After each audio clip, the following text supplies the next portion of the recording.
ओम शांति। आज 16 अगस्त 2023 के बाबा के अनमोल मधुर महावाक्य सुनेंगे।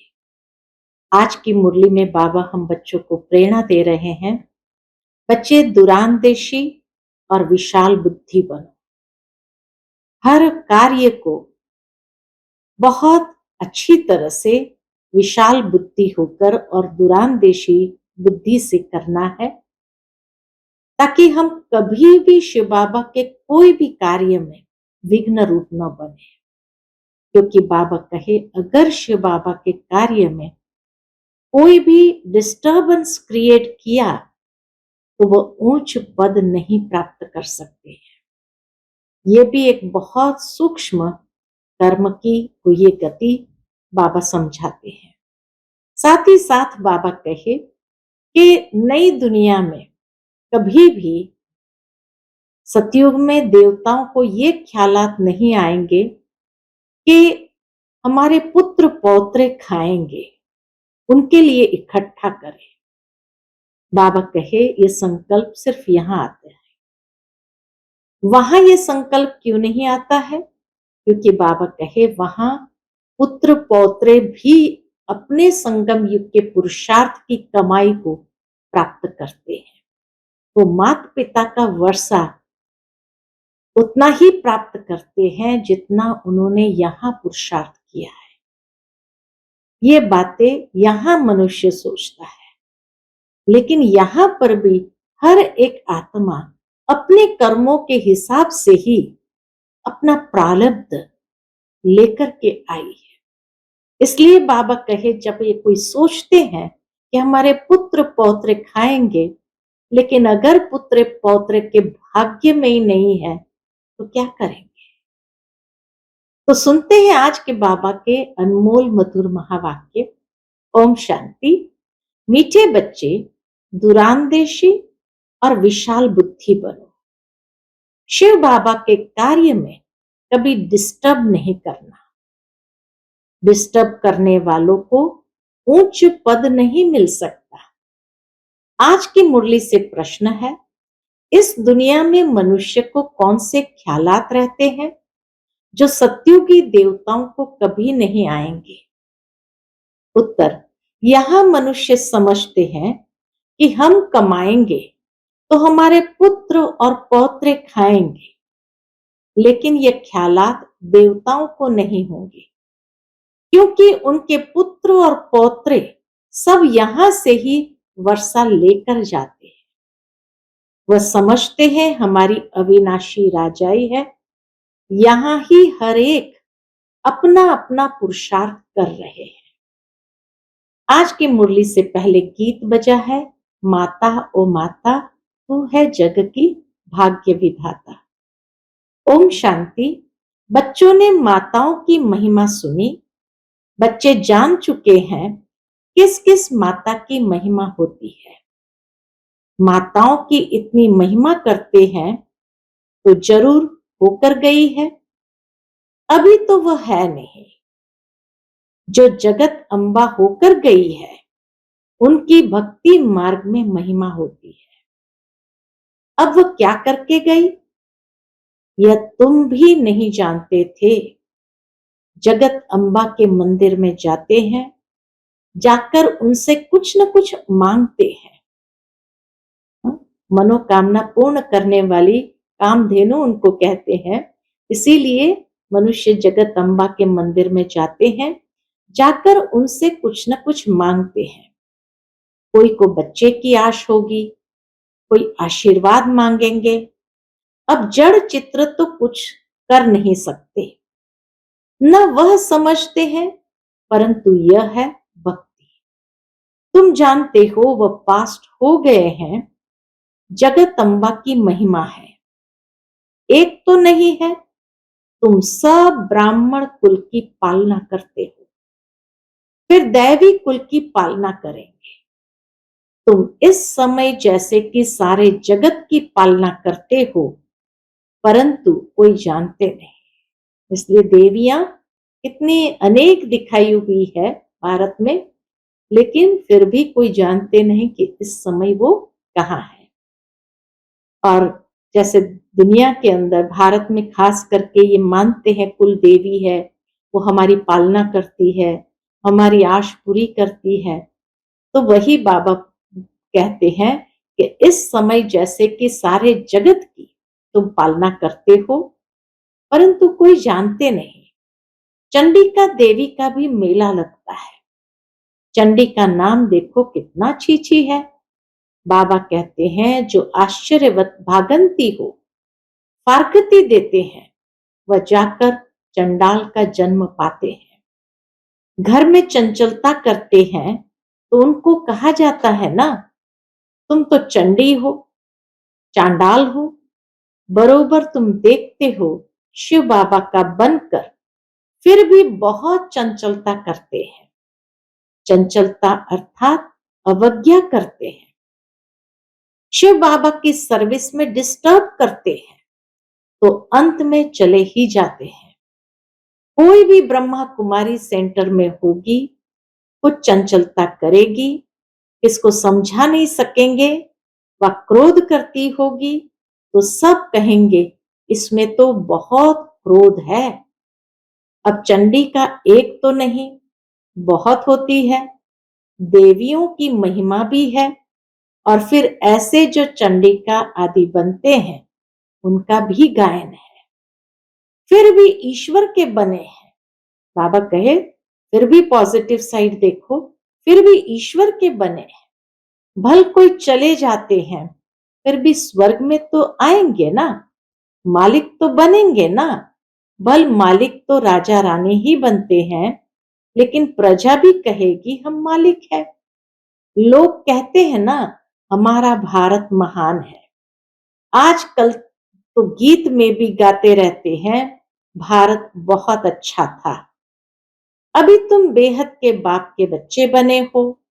गोपी वल्लभ की गोप गोपियां गाई हुई है।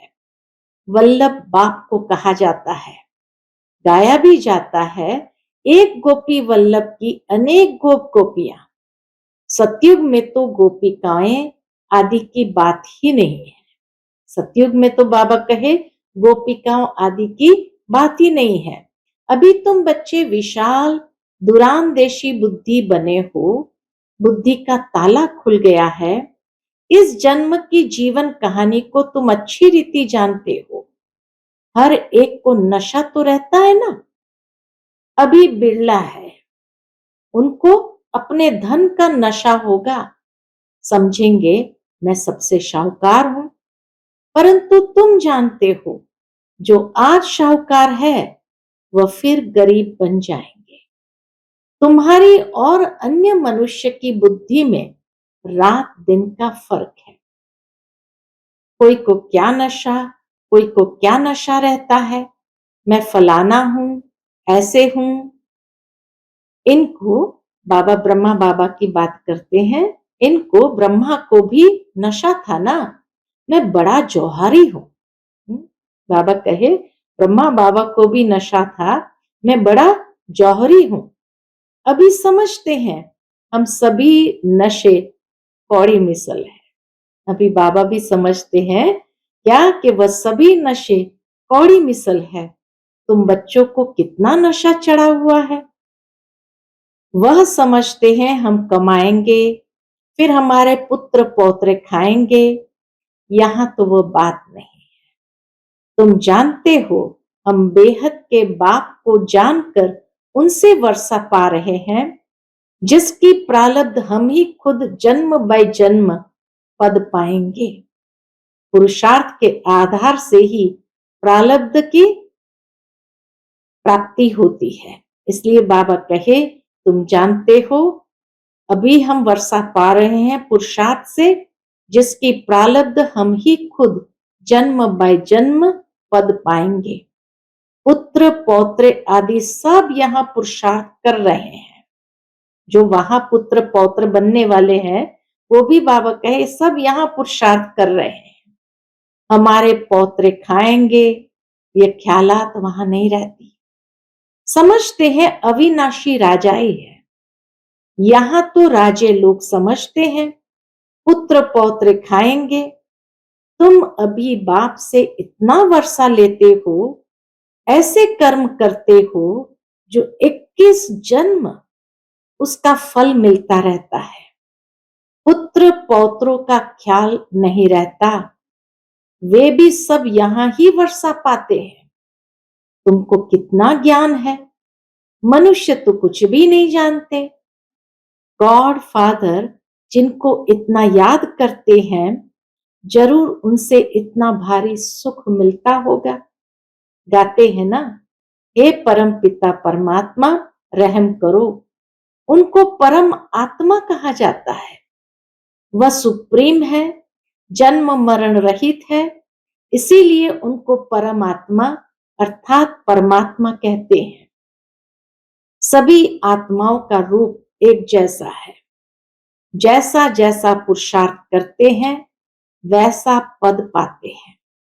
इनकी आत्मा अच्छा पढ़ती है, ब्रह्मा बाबा की आत्मा अच्छा पढ़ती है तो नारायण बनती है। कोई फिर फेल होंगे तो राम बनेंगे। आत्मा ही बनती है ना। तुम्हारी आत्मा समझती है मैं परम पिता परमात्मा से राजयोग सीख रही हूं।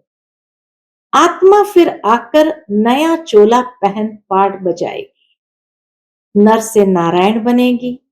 यह तुम बच्चों की बुद्धि में है, नंबरवार पुरुषार्थ अनुसार।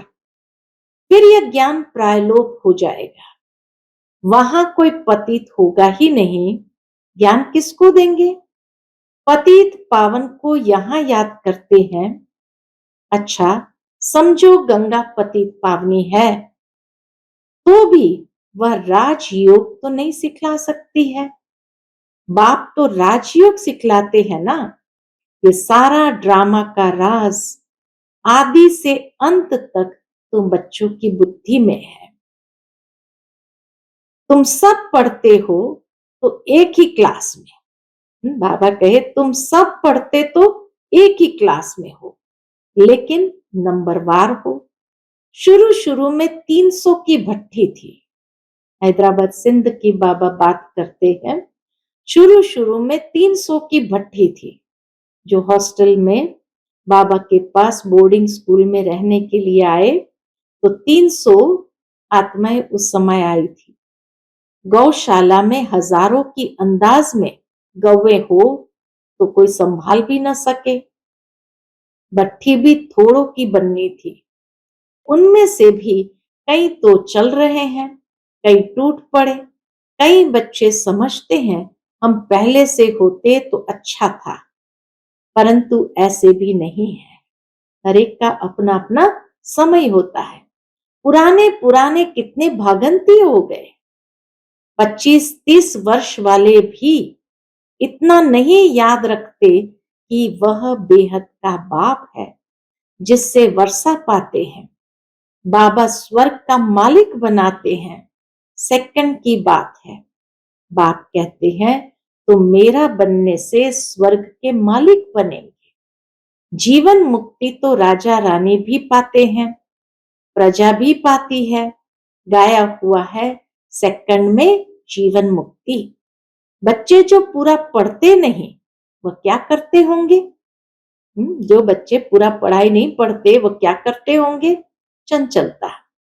कोई कोई बच्चे तो बड़े आज्ञाकारी होते हैं, बाप से भी अच्छा मर्तबा पा लेते हैं।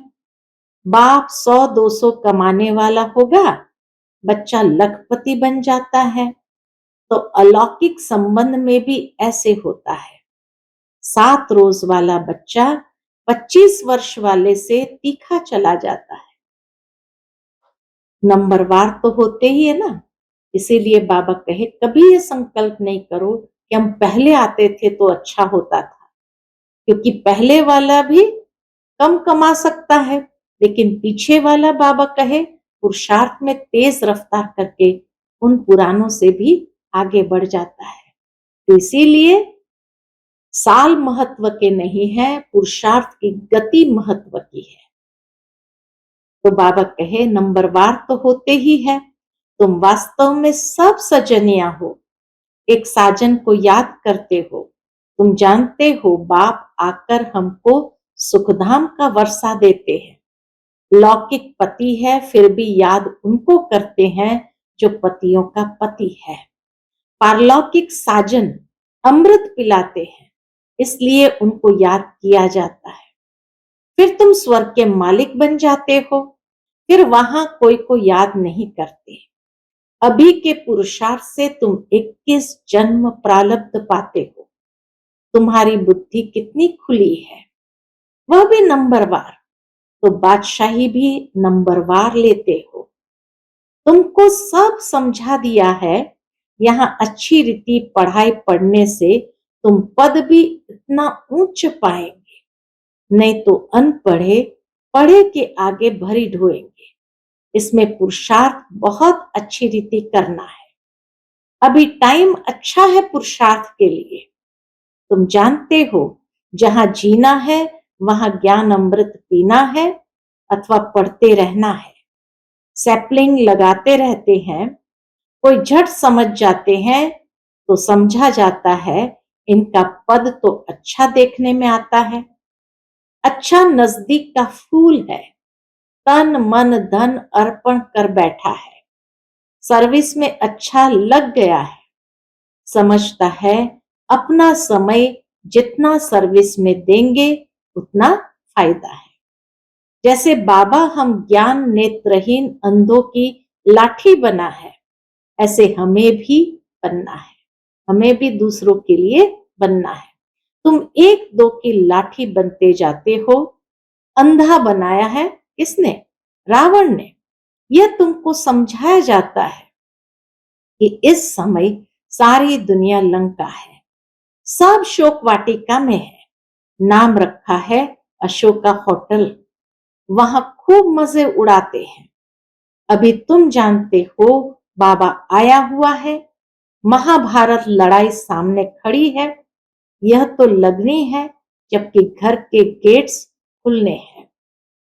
द्वापर की तो बात ही नहीं, अभी तो घोर अंधियारा है ना। ब्राह्मणों की रात अब पूरी हुई है, बाबा आया हुआ है। यह बातें तुम बच्चे ही जानते हो। स्कूल में पढ़ते हैं, कोई तो बहुत अच्छे मार्क्स लेते हैं, कोई फेल हो जाते हैं। फेल की निशानी है चंद्रवंशी में चले जाएंगे। राम को क्षत्रिय की निशानी दी है, अर्थ नहीं समझते। लव कुश की क्या क्या बातें बैठ सुनाते हैं, कितने झूठे दोष बैठ लगाते हैं।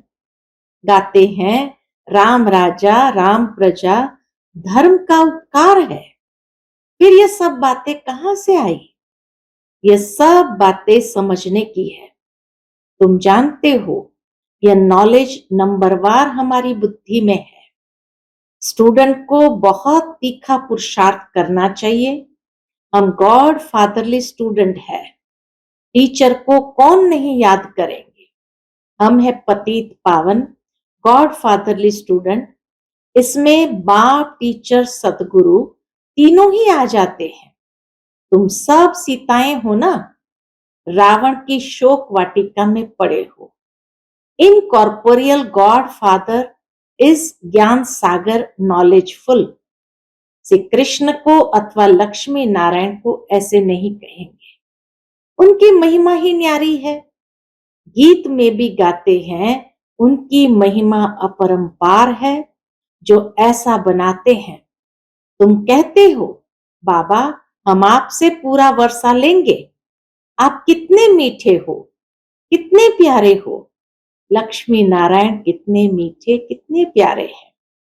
लक्ष्मी नारायण के चित्र देखो, हमेशा मुस्कुराहट वाले दिखाते हैं। तुम जानते हो देवताएं इस भारत में ही थे, अभी कहाँ है? तुम सबको बतला सकते हो कि यह उनका अंतिम जन्म है। फिर से श्री कृष्ण बनना है। अभी कृष्णपुरी स्थापन हो रही है। श्री कृष्ण की आत्मा भी अभी राजयोग सीख रही है। तुम भी कृष्णपुरी में जाना चाहो तो राजयोग सीखो। लक्ष्मी नारायण कहने से मनुष्य मूंझ जाते हैं। श्री कृष्ण को झूले में झुलाते हैं।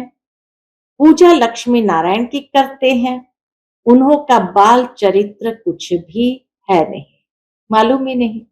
राधे कृष्ण फिर कहाँ गए, क्या हुआ, कुछ भी पता नहीं। राधे कृष्ण कोई आपस में भाई बहन नहीं थे। अभी राधे कृष्ण का राज्य तो है नहीं। द्वापर में भी उन्हों की राजधानी का कुछ पता थोड़ी है। तो यह सब बातें समझने के लिए बहुत अच्छी बुद्धि चाहिए। लिटरेचर बनाने में भी मेहनत लगती है। विष्णु के अलंकार दिखाते हैं, परंतु वास्तव में विष्णु के ये अलंकार होते नहीं। विष्णु व लक्ष्मी नारायण को शंख थोड़ी है। तो हम क्या लिखे? मनुष्य तो कुछ भी समझ न सके। शंख तो है तुम्हारे पास।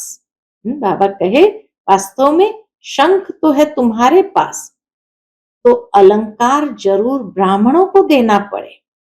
कहेंगे ये ब्राह्मण फिर कहां से आए? समझ नहीं सकेंगे। दुनिया वाले इस ईश्वरीय भाषा को समझ नहीं सकेंगे। तुम समझा सकते हो, हम ब्राह्मण स्वदर्शन चक्रधारी है। ये सब बातें समझाने में बड़ी ही विशाल बुद्धि चाहिए। प्रजा में जाने वाले मोटी बुद्धि समझ न सके। समझाने में बड़ी ही डिफिकल्टी लगती है। बाबा लिखते भी है, सिक्की लदे स्वदर्शन चक्रधारी ब्रह्मा मुखवंशावली, परंतु तुम्हारे पास अलंकार कहाँ है? चित्रों में देवियों को तीसरा नेत्र दिया है, लेकिन उनको तो तीसरा नेत्र है नहीं। तुम्हारी अब तीसरी आंख खुली है। तुम शक्तियों की महिमा है, जगतम्बा है, तो बच्चे भी साथ में होंगे। मेजॉरिटी माताओं की है, माताओं को ही ऊंच उठाते हैं। अच्छा, मीठे मीठे सिकिलदे बच्चों प्रति माता पिता बाप दादा का याद प्यार और गुड मॉर्निंग। रूहानी बाप की रूहानी बच्चों को नमस्ते। हम सब रूहानी बच्चों की रूहानी माता पिता बाप दादा को याद प्यार, गुड मॉर्निंग और नमस्ते नमस्ते। शुक्रिया बाबा, शुक्रिया। आज की मुरली से धारणा के लिए मुख्य सार है, पहली पॉइंट, अपना समय सर्विस में सफल करना है। तन मन धन सब अर्पण कर जब तक जीना है पढ़ाई पढ़ते रहना है। जब तक जीना है पढ़ाई पढ़ते रहना है। दूसरी पॉइंट, आपस में एक दो की ज्ञान से पालना करनी है। ऐसा कोई कार्य नहीं करना है जिससे बाप की अवज्ञा हो। आज का बाप दादा का मधुर वरदान हम बच्चों के प्रति है, अविनाशी अतीन्द्रिय सुख में रह सबको सुख देने और सुख लेने वाले मास्टर सुखदाता भव। अविनाशी अतीन्द्रिय सुख में रह सबको सुख देने और सुख लेने वाले मास्टर सुखदाता भव। अतीन्द्रिय सुख अर्थात आत्मिक सुख अविनाशी है। अतीन्द्रिय सुख अर्थात आत्मिक सुख अविनाशी है। इंद्रिय खुद ही विनाशी है, तो उनसे प्राप्त सुख भी विनाशी होगा। इसलिए सदा अतीन्द्रिय सुख में रहो, तो दुख का नाम निशान आ नहीं सकता। अगर दूसरा कोई आपको दुख देता है तो आप नहीं लो। आपका स्लोगन है, सुख दो सुख लो, न दुख दो न दुख लो। कोई दुख दे तो उसे परिवर्तन कर आप सुख दे दो, उसको भी सुखी बना दो, तब कहेंगे मास्टर सुखदाता। आज का स्लोगन है, अधिक बोलकर एनर्जी गंवाने के बजाय अंतर्मुखता के रस के अनुभवी बनो। अधिक बोलकर एनर्जी गंवाने के बजाय अंतर्मुखता के रस के अनुभवी बनो। अच्छा, ओम शांति।